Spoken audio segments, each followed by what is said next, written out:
Bueno, pues este es un iceberg hecho con todo el respeto posible. Me ha tocado vivir el temblor del 2017, el actual del 2022, del 19 de septiembre, entonces pues entiendo la magnitud que puede llegar a ser esto. Entonces estos datos, este iceberg, están hechos con el máximo respeto posible y pues nada, sin más que decir, vamos con la primera parte.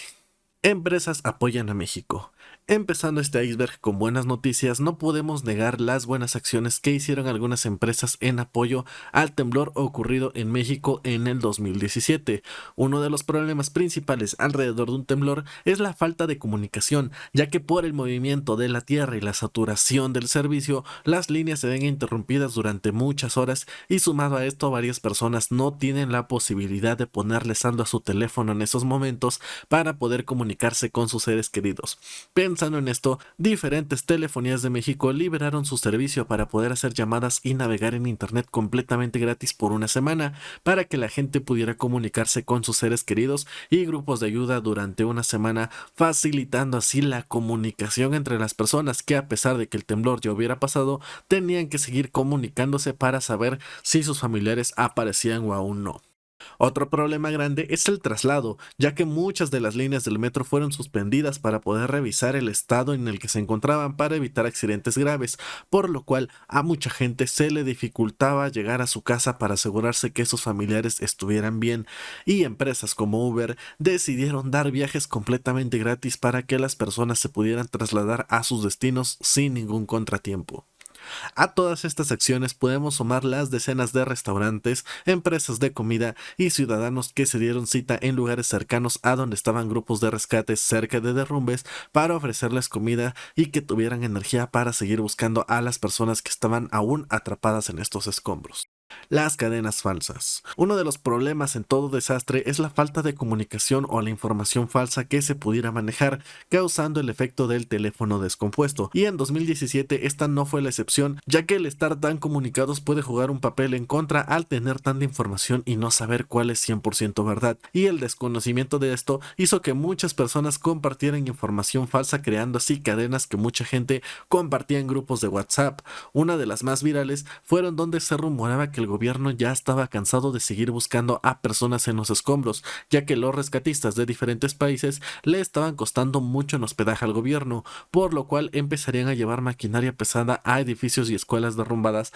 para empezar a quitar los escombros, sin importar que siguiera gente viva o no en dichos escombros, por lo cual en estas cadenas de WhatsApp se pedía a la gente que acudiera a cierta escuela o cierto edificio a hacer una barrera humana para evitar que el equipo pesado llegara a estas instalaciones. Como respuesta a esto, el gobierno dijo que seguían haciendo las maniobras de rescate necesarias y que de momento no se usaría maquinaria pesada hasta que se estuviera 100% seguro de haber rescatado a todas las personas con vida o sin ellas que pudieran estar en estos edificios. A pesar de estas declaraciones, se siguió compartiendo esta cadena durante mucho tiempo, afectando la circulación necesaria para continuar con las maniobras de rescate.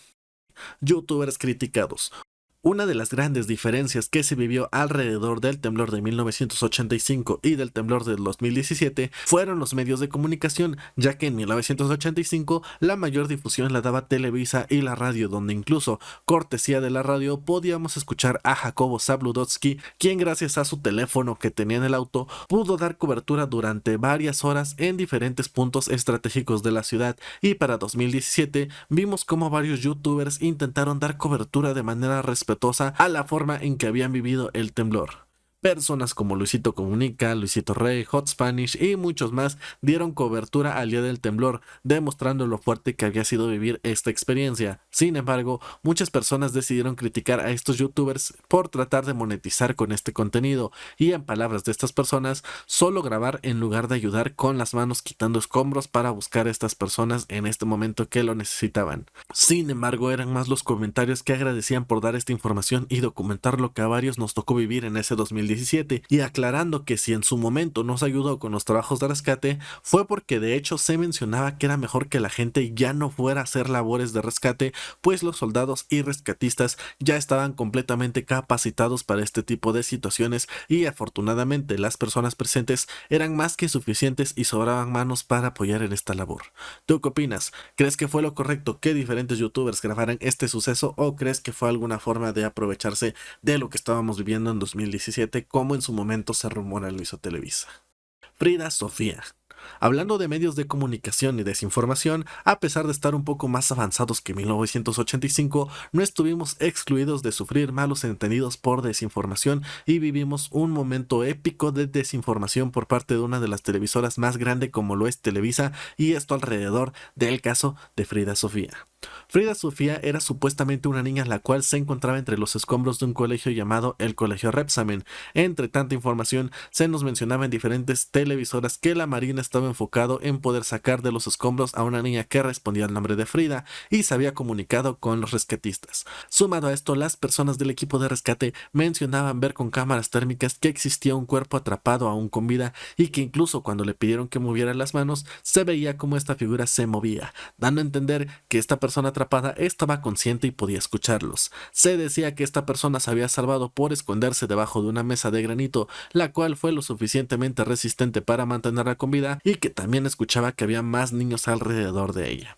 Posteriormente usaron todos los recursos necesarios para intentar rescatar a esta persona atrapada llamada Frida. Incluso se llegó a mencionar que había dicho que tenía sed, por lo cual le facilitaron agua y que a pesar de no saber si la estaba tomando, sí estaban seguros que se le había hecho llegar. Televisa, siendo una de las empresas más importantes de comunicación en México, dieron cobertura total de este caso, donde a pesar de que las demás televisoras también estaban desinformando con el caso de Frida Sofía, Televisa tenía un favoritismo por parte del gobierno en el posicionamiento de su equipo y su información. De hecho, se llegó a mencionar en Aristegui Noticias que Televisa tenía acceso exclusivo a información y lugares donde los demás medios no los dejaban pasar. Sin embargo, muchas dudas surgían alrededor de este tema, porque en la lista de alumnos nunca se mencionaba ninguna niña llamada Frida Sofía, y todas las niñas llamadas Frida y todas las niñas llamadas Sofía ya habían sido contactadas y se sabía perfectamente su paradero. Sumado a esto, no existía ninguna familia que buscara a esta niña o estuviera en la escuela en espera del rescate de esta menor. Posteriormente, después de muchas horas en espera de información sobre la niña, salió la Marina a decir que había cometido un error y que la niña realmente nunca había existido,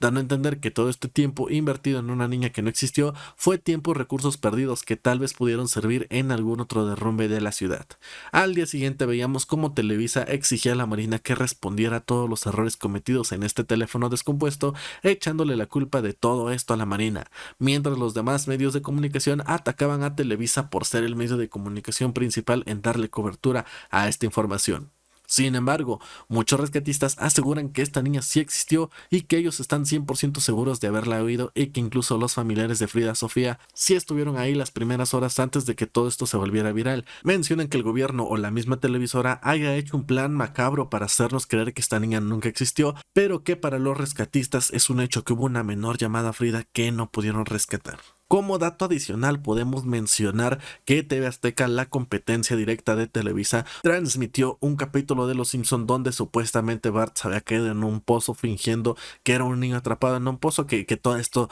terminó siendo una broma. Muchos mencionan que esto no fue programado por mera casualidad, no fue aleatoriedad, sino que TV Azteca le dio una cachetada con guante blanco a Televisa por jugar con los sentimientos del pueblo mexicano. Víveres vendidos. Sin duda, la calidez del mexicano se hace notar en los momentos difíciles, y esta situación del temblor no fue la excepción, ya que vimos a muchísimos mexicanos donando botellas de agua y comida a todas las personas que pudieron haber perdido su casa temporal o permanentemente, tanto en la Ciudad de México como en otros pueblos. Los centros de acopio estaban a reventar y la ayuda afortunadamente era mucha. Lamentablemente, esta buena noticia duró poco, ya que se empezó a informar la reventa de productos a mitad de precio, y a pesar de que se recomendaba que tacharas estos productos en el código de barras y anotaras que era una donación para evitar la reventa, aún así se hicieron virales varios carritos los cuales andaban por las calles vendiendo diferentes productos de la canasta básica con la leyenda donación, algo que sin duda afectó bastante la confianza del mexicano en apoyar ciegamente de corazón. De hecho, yo estuve ayudando en una brigada de recolectar víveres para los pueblos afectados en comunidades indígenas y demás, y si era muy difícil que te quisieran soltar el producto porque decían que tenían miedo que lo revendieras, que quiénes eras y demás. Sí te exigían varias pruebas, que la verdad no está mal, siento yo, si lo creen necesario para poder ayudar. Por supuesto que hay transparencia al 100% en todo esto, pero sí vimos un cambio de actitud del mexicano de apoyar ciegamente a pensársela dos veces antes de soltar algo. Monterrey enojado con Ciudad de México. Sin duda un sismo provoca que los mexicanos nos unamos como nunca antes. Mucha gente apoya con alimentos y bebidas a las personas que lo perdieron todo e incluso diferentes países y estados mandan apoyo alimenticio a estas zonas afectadas. Y uno de los estados que más apoya creando centros de acopio y trasladándolos a la capital del país es el estado vecino de Monterrey. Pero hablando de desastres naturales, no podemos omitir la lamentable experiencia que le tocó vivir a nuestros hermanos de Monterrey con la fuerte falta de agua que vivió a mediados de 2022. Lo que poco se comentó en el centro del país es que diferentes personas en redes sociales comenzaron a compartir una idea bastante apoyada de ya no apoyar a la gente del centro del país cuando volviera a temblar como muestra de descontento por la falta de apoyo que se les negó a los regios cuando estaban en esta crisis de agua. Esto pudo quedar como un simple meme o una simple broma, pero es notorio cómo varias personas realmente apoyan esta mentalidad de negarle el apoyo a los capitalinos cuando los necesiten. Las casas de Juan Pazurita. Este fue uno de los temas más mediáticos y una de las cosas más reclamadas a Juan Pazurita hasta el día de hoy, pues resulta que cuando ocurrió el sismo de 2017, diferentes organizaciones y fundaciones se ofrecieron a recolectar dinero para poder apoyar a los diferentes pueblos que lo perdieron todo, y una de estas recaudaciones fue la de Love Army México, proyecto fundado por Juan Pazurita específicamente para juntar dinero para la reconstrucción de viviendas de gente que lo perdió todo por iniciativa propia. Fue difícil juntar el dinero, por lo cual contactó a diferentes artistas del medio para apoyar el movimiento. Diferentes youtubers de la talla de Luisito Comunica y artistas de la televisión como Eugenio Derbez se unieron en una sola voz de apoyo para que la gente donara el dinero necesario. Incluso empresas como Lionsgate y Google aportaron más de $500,000 para esta acción, juntando la cantidad de $1,300,000. Sin embargo, las críticas no se hicieron esperar y diferentes medios de comunicación empezaron a atacar a Juan Pazurita con acusaciones por desviar el dinero, ya que pasaban los meses y no se hacía notorio un avance en las casas por construirse. El rumor se hizo más grande cuando Juan Pazurita subió una foto con un señor de la tercera edad, convirtiéndose indirectamente en el póster no oficial del movimiento, pero este señor posteriormente daría una entrevista a diferentes medios diciendo que no había recibido ningún tipo de apoyo de parte de Juan Pazurita, haciendo crecer más las dudas en la gente sobre si fue buena idea haberle donado o no todo este dinero a Juan Pazurita.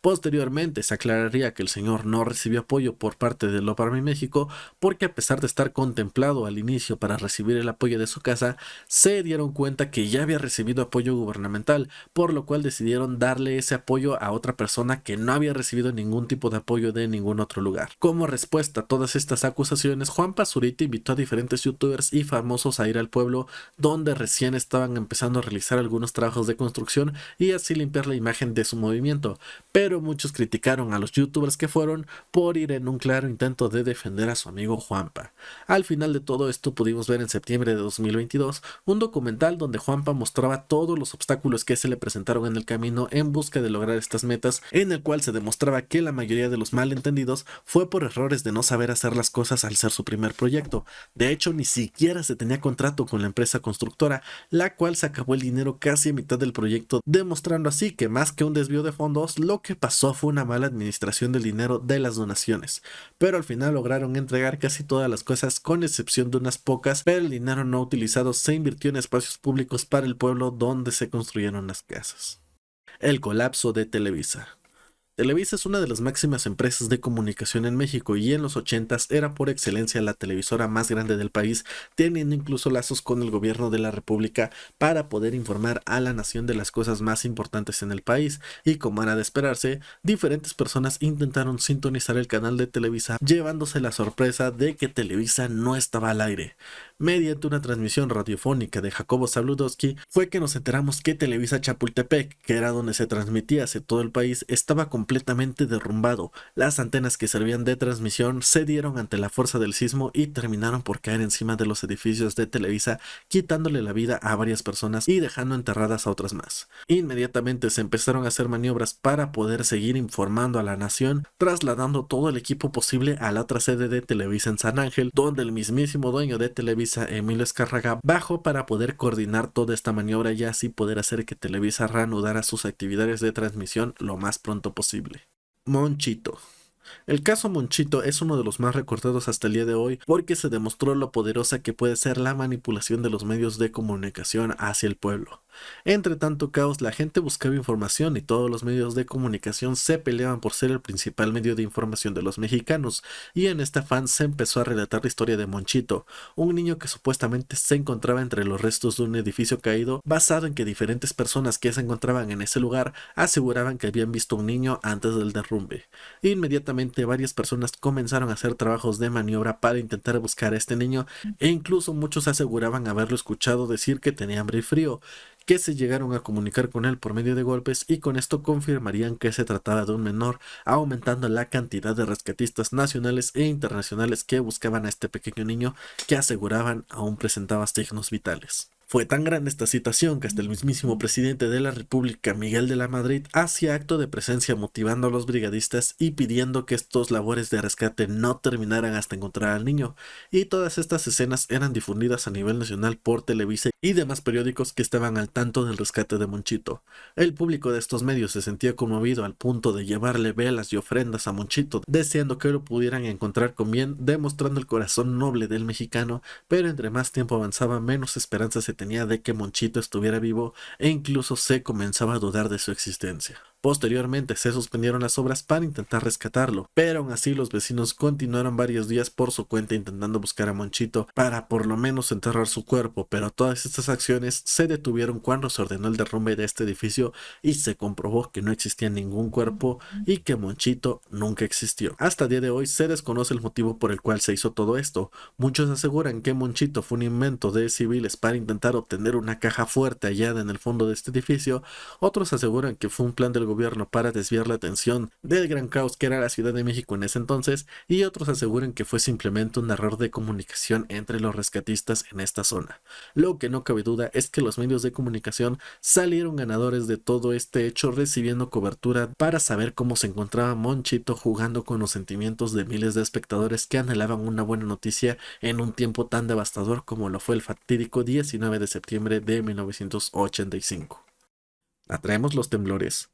Esta es una teoría que surge a partir de los tres temblores ocurridos en la misma fecha: 19 de septiembre de 1985, 19 de septiembre de 2017 y 19 de septiembre de 2022. La segunda vez que ocurrió un temblor en esta fecha fue una rara casualidad que 32 años del devastador temblor de 1985 ocurriera un temblor casi igual de fuerte en el 2017, dejando varios edificios derrumbados y muchas familias con pérdidas humanas. Pero para el 19 de septiembre de 2022 pareciera ser una broma de mal gusto que ocurriera un tercer temblor en esa fecha. Más de una persona decía que esto ya no era normal, y así comenzarían a decir muchas personas en redes sociales que tal vez el pensar tanto en un temblor provocaba algún tipo de ley de atracción que hace que nuestra mente en colectivo provoque un temblor. Aseguran que años anteriores no se vivía esto porque nuestra mente estaba tan ocupada en resolver la crisis sanitaria que vivíamos, que ahora que tenemos un poco la mente más despejada y pensamos en el sismo, fue que logramos provocar este movimiento telúrico. Este pensamiento obviamente fue duramente criticado por diferentes usuarios en redes sociales y desmentido por cientos de geólogos. Lo que sí es un hecho es que esta mentalidad ha llevado a universidades de renombre como la UNAM a investigar esta macabra coincidencia de hechos, ya que es algo sin precedentes que tiembla en tantas ocasiones la misma fecha, e incluso por parte del gobierno han asegurado el replantearse la fecha anual del simulacro, que a día de hoy se hace los días 19 de septiembre en búsqueda de disminuir el pánico colectivo. Incluso se ha planteado que el 19 de septiembre sea un día inhábil a nivel nacional para que los trabajadores puedan estar más tranquilos en sus casas y con su familia por si algo llegara a ocurrir, como si esto se tratara de un evento que se puede evitar y predecir. Edificios mal construidos. El temblor de 1985 y el de 2017 lamentablemente se llevaron consigo decenas de edificios dedicados a distintas áreas, y aunque algunos eran edificios viejos que en los mismos años le cobraron factura, también había edificios recién construidos que terminaron por derrumbarse en este evento de la naturaleza. Muchos se preguntaron a qué se debían estos hechos, si era causa del destino que a las personas alojadas en estos lugares les tenía que ocurrir esto, a pesar de estar en edificios nuevos, pero lo que sí es un hecho es que nos dimos dimos cuenta con los temblores lo poco preparado que estábamos para sucesos así, por lo cual se empezaron a modificar las normas para construir en pro de evitar otras tragedias así, pero a su vez en las investigaciones para saber qué había salido mal con los edificios derrumbados, se descubrió que varios de estos nuevos edificios no cumplían con las normas que Protección Civil exigía para evitar desastres así, destapando un gran problema de corrupción entre constructoras y gobierno, el cual recibía dinero de estas mismas constructoras para saltarse varias normas de protección a cambio de sobornos para así poder ahorrarse unos pesos y tiempo en la construcción, sin importar que se pusiera en riesgo la vida de varios ciudadanos. Me gustaría decir que a partir de estos errores cometidos en el 85, los mexicanos aprendimos nuestra lección y comenzamos a hacer bien las cosas, pero el temblor del 2017 nos demostró lo contrario, porque muchas personas en departamentos nuevos subieron fotos de cómo había grietas muy notorias en sus departamentos y varios de estos tuvieron que ser desalojados para poder hacer una inspección más detallada de estos lugares, que obviamente una vez más no cumplían con las normas requeridas por Protección Civil. La corrupción y el colegio Repsamen.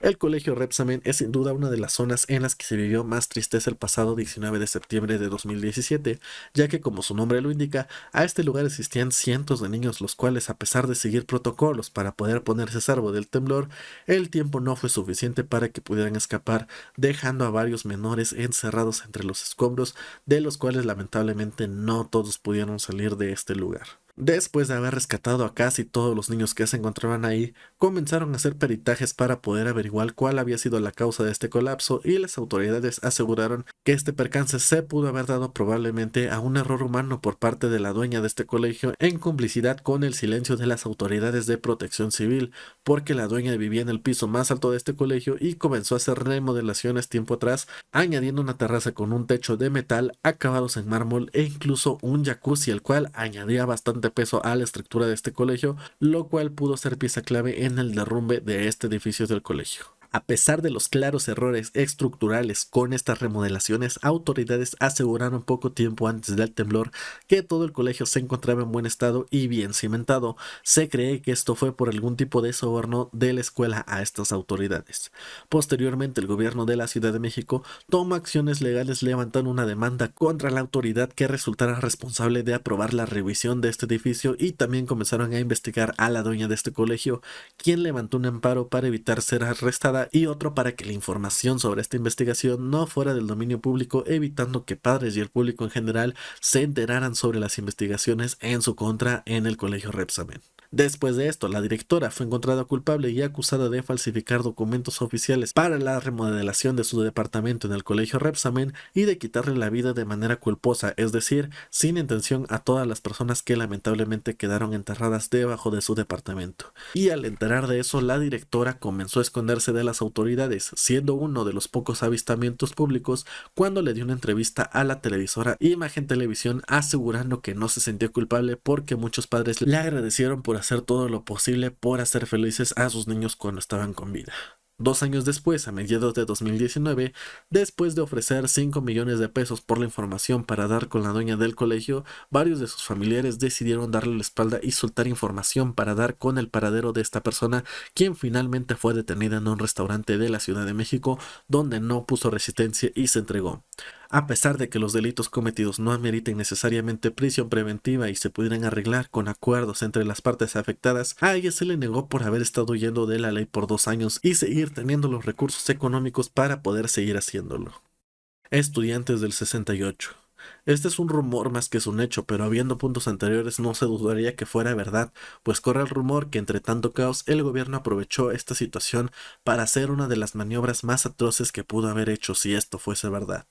El 2 de octubre de 1968 es también un día fuerte para los mexicanos al recordar el mitin que tuvo cita en Tlatelolco entre estudiantes de diferentes universidades, donde lamentablemente muchos estudiantes perdieron la vida tras un ataque por parte de diferentes autoridades gubernamentales. La opinión pública aseguraba que el gobierno federal hizo esto en contra de los estudiantes para calmar la tensión política que se estaba viviendo en ese entonces, ya que estaba a flor de piel la guerra contra el comunismo en el mundo, pero la versión oficial del gobierno asegura asegura que ellos solamente intervinieron cuando entre los mismos estudiantes comenzaron a haber detonaciones. Las cifras oficiales por el gobierno habla de menos de 30 personas sin vida, sin embargo las listas hechas por los estudiantes de sus compañeros desaparecidos hablaban de entre 300 y 600 estudiantes de los que nunca se supo su paradero.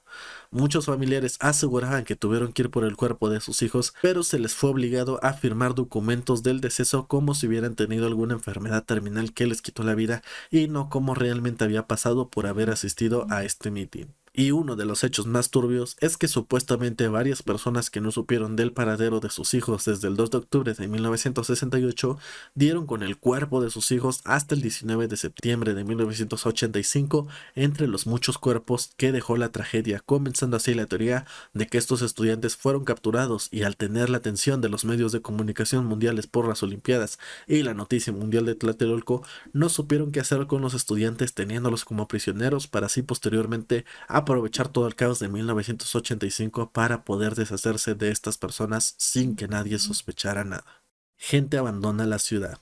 Después de 1985, el temor de la gente de volver a estar en sus casas y que esto se repitiera era demasiado, haciendo que muchas personas que fueron a la Ciudad de México en busca de mejores oportunidades de empleo quisieron regresar a su tierra natal, provocando un paisaje desolador de la ciudad casi vacía. Y a pesar de que las maniobras de rescate eran demasiadas y muy bien ejecutadas, lamentablemente no todos los cuerpos eran reclamados o localizados por sus familiares, dejando a decenas de cuerpos sin paradero fijo. Incluso muchas personas aseguraban que varios cuerpos fueron abandonados en medio de la calle sin tener quien les pudiera dar un despido adecuado. Esto sumado a que lamentablemente muchos cuerpos seguían entre los escombros, fue que se comenzó a propagar alrededor de toda la ciudad un olor penetrante a cuerpos sin vida que permaneció ahí durante varios días, haciendo que mucha gente quisiera abandonar la ciudad hasta que esos olores, junto con los terribles recuerdos que dejó el sismo, se los llevara el viento.